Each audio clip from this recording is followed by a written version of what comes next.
Hello everyone, welcome to my channel. মই আজিৰ ভিডিঅ'টোত আলোচনা কৰিবলৈ গৈ আছো বিশ্ব পৰিৱেশ দিৱসৰ ওপৰত কিদৰে অতি সুন্দৰকৈ 10 লাইন লিখিব পাৰি। এইটো স্কুলৰ সৰু সৰু ছাত্ৰীৰ বাবে বহুত গুৰুত্বপূৰ্ণ হয়। Let's see. আমি চাও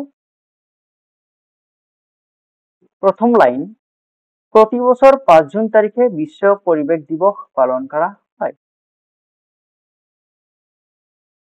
2 নম্বৰ লাইন, এই দিৱস উদযাপনৰ মূল লক্ষ্য হ'ল বিশ্ববাসীক পৰিৱেশৰ প্ৰতি সজাগ কৰি তোলা, যাতে সকলোৱে পৰিৱেশ সংৰক্ষণ কৰি পৃথিৱীক সুস্থ কৰি ৰাখে।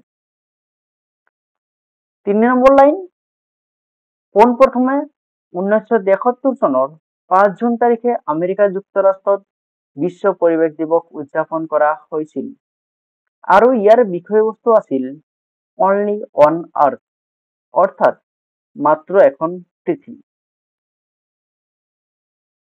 4 নম্বৰ লাইন, বৰ্তমান বিশ্বৰ 100তকৈ অধিক দেশত বিশ্ব পৰিৱেশ দিৱস পালন কৰা হয়।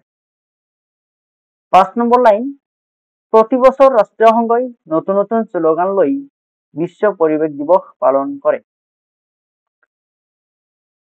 6 নম্বৰ লাইন, 2024 চনৰ বিশ্ব পৰিৱেশ দিৱসৰ শ্লোগান হ'ব আৱাৰ লেণ্ড আৱাৰ ফিউচাৰ, অৰ্থাৎ আমাৰ ভূমি আমাৰ ভৱিষ্যত। 7 নম্বৰ লাইন, বিশ্ব পৰিৱেশ দিৱসৰ দিনা বিদ্যালয় বা মহাবিদ্যালয়সমূহত বৃক্ষৰোপণৰ দ্বাৰা এই দিৱস পালন কৰা হয়। 8 নম্বৰ লাইন, বিশ্ব পৰিৱেশ দিৱসত পৰিৱেশ প্ৰদূষণ, গোলকীয় উত্তাপ, জৈৱ বৈচিত্ৰ্য আদি সমস্যাৰ ওপৰতো গুৰুত্ব দিয়ে। 9 নম্বৰ লাইন, আহক আমি একেলগে থিয় দি এই পৃথিৱীখনক এক আচৰিত ঠাই কৰি তোলো, কেৱল আমাৰ বাবেই নহয়, ভৱিষ্যত প্ৰজন্মৰ বাবেও।